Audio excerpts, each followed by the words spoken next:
নমস্কার বন্ধুরা, reasoning practice set 5-এ সবাইকে স্বাগত জানাই।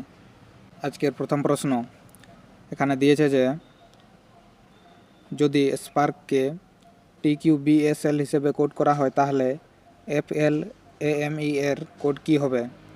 তাহলে প্রথমে দেখব যে এই স্পার্ক থেকে কিভাবে TQBSL এসেছে।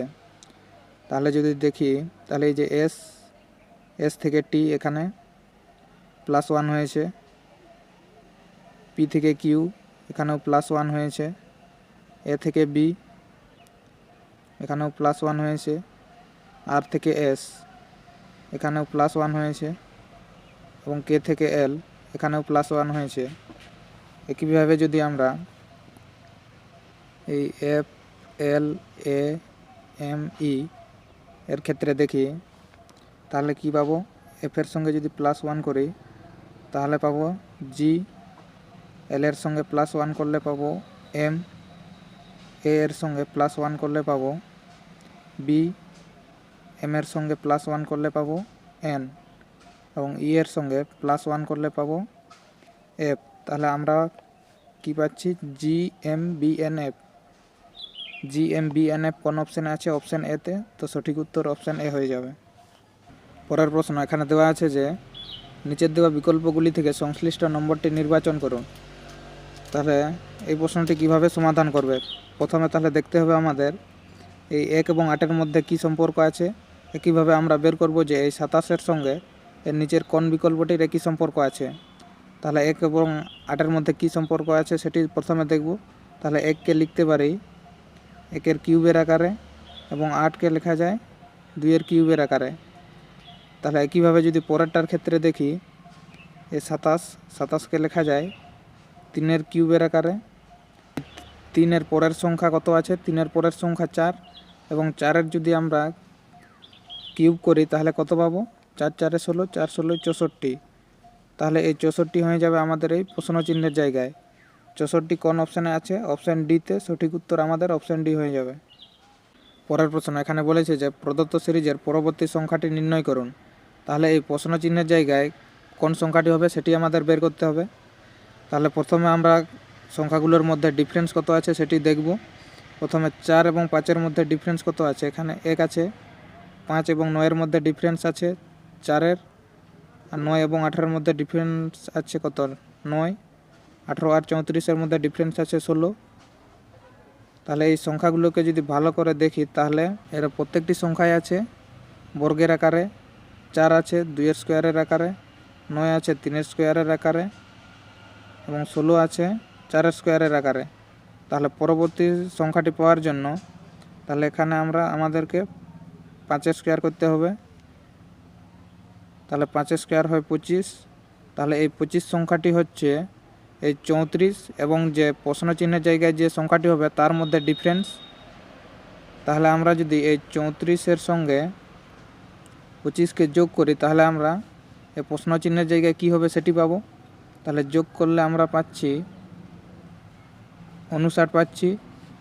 তো সঠিক উত্তরটি আমাদের 59 হয়ে যাবে। 59 আছে অপশান ডিতে।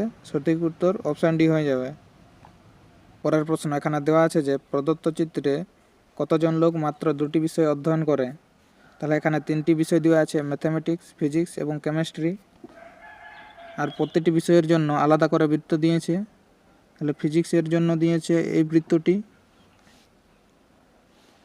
ম্যাথামেটিক্সের জন্য দিয়েছে এই বৃত্তটি এবং কেমিস্ট্রির জন্য দিয়েছে এই বৃত্তটি। তাহলে যদি আমরা দেখি তাহলে এই 8 জন শুধু ম্যাথামেটিক্স অধ্যয়ন করছে এবং এই 9 জন শুধু ফিজিক্স অধ্যয়ন করছে আর 15 জন শুধু কেমিস্ট্রি অধ্যয়ন করছে। তারপরে যদি এখানে দেখি এই 6 জন ম্যাথামেটিক্স এবং ফিজিক্স উভয় বৃত্তের মধ্যে আছে। তাহলে 6 জন 2টি বিষয় অধ্যয়ন করছে। তারপরে যদি এই 5 সংখ্যাটিকে দেখি তাহলে 5 জন ম্যাথামেটিক্স আর ফিজিক্স এই 2টি বৃত্তের মধ্যে আছে। তারা এরাও 2টি বিষয় অধ্যয়ন করছে। তারপরে এই 12 সংখ্যাটিকে যদি দেখি এখানে 12 জনও কেমিস্ট্রি আর ফিজিক্স 2টি বিষয় অধ্যয়ন করছে। তাহলে এখানে 12 লিখব। আর এই 17 জন হচ্ছে ফিজিক্স, কেমিস্ট্রি, ম্যাথ তিনটি বৃত্তের মধ্যেই আছে, এরা তিনটি বিষয় অধ্যয়ন করছে। আমাদের শুধু বলেছে দুটি বিষয় কতজন অধ্যয়ন করছে। তাহলে আমরা এই সংখ্যা তিনটিকে যদি যোগ করি কত পাবো? 12 6 18, 18 5 23, 23 পাচ্ছি। তো 23 আমাদের অপশান বিতে আছে, অপশান বি 23 উত্তর হয়ে যাবে। পরের প্রশ্ন, এখানে বলেছে যে এই প্রশ্নবোধক স্থানে কি বসবে। তাহলে আমাদের বার করতে হবে যে প্রশ্ন চিহ্নের জায়গায় কি হবে। তাহলে প্রথমে দেখব এই এল জে এইচ এর সঙ্গে কে কে আয়ের কী সম্পর্ক আছে। তাহলে এল থেকে কেতে যদি যায় তাহলে এখানে -1 হয়ে যাচ্ছে। জে থেকে যদি কে করি তাহলে কত পাবো? +1 পাবো। এইচ থেকে আই করি যদি তাহলে এখানেও +1 পাবো। একইভাবে যদি আমরা এই সি আই এর ক্ষেত্রে দেখি তাহলে যদি সি এর সঙ্গে -1 করি তাহলে কত পাবো? বি পাবো। এবং এই আয়ের সঙ্গে +1 করি তাহলে এখানে কত পাবো? আয়ের পর জে পাবো। এবং এই এ এর সঙ্গে +1 করলে এখানে বি পাবো। তাহলে আমরা কি পাচ্ছি? বিজেবি। বিজেবি আমাদের কোন অপশানে আছে? অপশান বিতে। সঠিক উত্তর অপশান বি হবে। পরের প্রশ্ন, এখানে বলেছে যদি পি মানে ভাগ হয়, কিউ মানে গুণ হয়, আর মানে যোগ হয় এবং এস মানে বিয়োগ হয় তাহলে এই সমীকরণটির মান আমাদের বের করতে হবে। তাহলে প্রথমে মানগুলো বসিয়ে নেব। 12 আছে, তারপরে কিউ, কিউ মানে গুণ চিহ্ন হবে, তারপরে আছে 15, তারপরে আছে পি, পি এর মানে এখানে ভাগ হবে, ভাগ চিহ্ন দিব, তারপরে আছে 3, তারপরে আছে আর, আর এর মানে এখানে যোগ চিহ্ন হবে বলেছে, যোগ চিহ্ন দিব, তারপরে 4 আছে, তারপরে আছে এস, এস এর মানে হয়েছে বিয়োগ হবে বলেছে, তাহলে বিয়োগ চিহ্ন দিব, তারপরে আছে 6। এটিকে যদি সমাধান করি তাহলে কত পাবো? প্রথমে এখানে হয় ভাগের কাজ, তারপরে গুণের কাজ। তাহলে আমরা প্রথমে ভাগের কাজটা আগে করব। 12 গুণিত এই 15কে যদি 3 দিয়ে ভাগ করি কত পাবো? 5 পাবো। এবং এই 4 এবং -6 এই দুটিকে যদি সমাধান করি এখান থেকে পাচ্ছি -2। তাহলে এবং নিচে এখানে আছে গুণিত এবং মাইনাস। তাহলে আগে গুণের কাজ হয় জানি, তাহলে আগে গুণের কাজটা আগে করব। তাহলে 5 12 60 বিয়োগ 2, 60 থেকে যদি 2 বিয়োগ করি তাহলে পাবো 58, 58 পাচ্ছি। তো 58 আমাদের অপশান সিতে আছে, অপশান সি সঠিক উত্তর হবে। পরের প্রশ্ন, এখানে দেওয়া আছে নিচের দেওয়া বিকল্পগুলি থেকে সংশ্লিষ্ট শব্দটি নির্বাচন করুন। তাহলে ইটের সঙ্গে রাজমিস্ত্রির যে সম্পর্ক আছে একইভাবে আমাদের বার করতে হবে যে এই রঙের সঙ্গে নিচের কোন বিকল্পটির একই সম্পর্ক আছে। তাহলে এই রাজমিস্ত্রির কাজ হচ্ছে ঘরবাড়ি বানানো এবং ঘরবাড়ি বানাতে গেলে ইটের প্রয়োজন হয়। একইভাবে যদি দেখি এই রং নিচের কোন প্রফেশনের মধ্যে কাজে লাগে, তো দেখতে পাচ্ছি যে এই চিত্রকরের ছবি আঁকার কাজে এই রঙের ব্যবহার হয়। তো সঠিক উত্তর অপশান সি চিত্রকর হয়ে যাবে। পরের প্রশ্ন, এখানে দেওয়া আছে যে একজন মানুষ 5 কিমি পূর্বে যায়, তারপর সে ডান দিকে ঘুরে 4 কিমি যায়, তারপর সে বাম দিকে ঘুরে 5 কিমি যায়, সে এখন কোন দিকে মুখ করে আছে। তাহলে ধরি ব্যক্তিটি এখান থেকে যাত্রা শুরু করে, এখান থেকে 5 কিমি যায় পূর্ব দিকে এই ধারে আসবে 5 কিমি, তারপরে বলেছে ডান দিকে ঘুরে 4 কিমি যায়। তাহলে পূর্ব দিকের ডান দিকে হয় এই দক্ষিণ দিকে হয়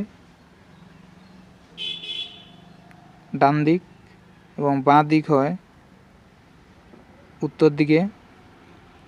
একইভাবে উত্তর দিকের ডান দিক হয় পূর্ব দিকে এবং বাঁ দিক হয় পশ্চিম দিকে। একইভাবে যদি দেখি এই দক্ষিণ দিকের ক্ষেত্রে দক্ষিণ দিকের বাঁ দিক হয় পূর্ব দিকে, ডান দিক হয় পশ্চিম দিকে। তাহলে তারপর বলেছে যে সে ডান দিকে ঘুরে 4 কিমি যায়। তাহলে পূর্ব দিকে ডান দিক হচ্ছে দক্ষিণ দিক, সে তাহলে দক্ষিণ দিকে ঘুরে যায় 4 কিমি। তারপর বলেছে সে বাম দিকে ঘুরে 5 কিমি যায়। বা দক্ষিণের বাম দিক কোন দিকে? দক্ষিণের বাম দিক হচ্ছে পূর্ব দিকে, তাহলে সে পূর্ব দিকে গেছে 5 কিমি আর প্রশ্নে বলেছে সে এখন কোন দিকে মুখ করে আছে, তাহলে সে এখন পূর্ব দিকে মুখ করে আছে। আমাদের সঠিক উত্তর অপশান সি হয়ে যাবে পূর্ব দিক। পরের প্রশ্ন এখানে দেওয়া আছে যে এই প্রশ্নবোধকের স্থানে কি বসবে। আমাদের এই প্রশ্ন চিহ্নের জায়গায় কী হবে সেটি বার করতে হবে।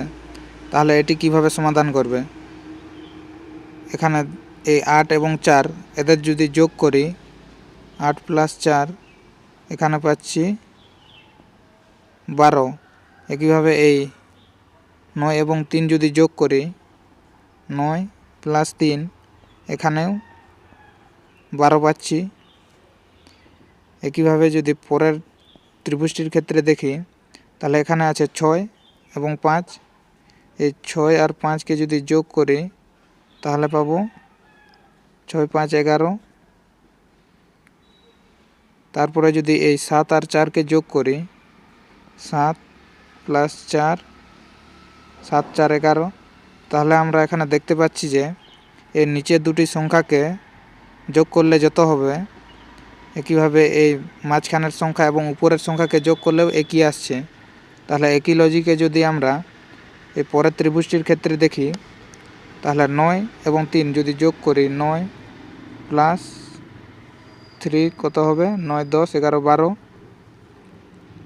একইভাবে তাহলে এখানে কত হবে সেটি বার করার জন্য আমাদের এই 12 থেকে 5কে বিয়োগ করতে হবে। তাহলে 7 আর 5-এ 12 হয়, বিয়োগ করলে 7 পাবো।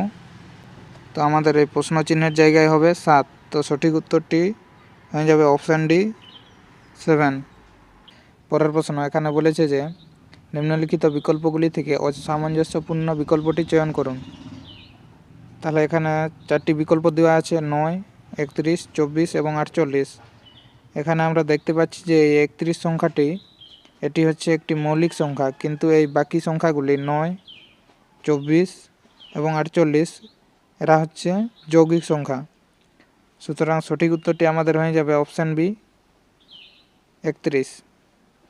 ভিডিওটি শেষ পর্যন্ত দেখার জন্য ধন্যবাদ। ভিডিওটি ভালো লেগে থাকলে লাইক করুন, শেয়ার করুন এবং চ্যানেলে নতুন হয়ে থাকলে চ্যানেলটিকে সাবস্ক্রাইব করে আমাদের সঙ্গে থাকুন।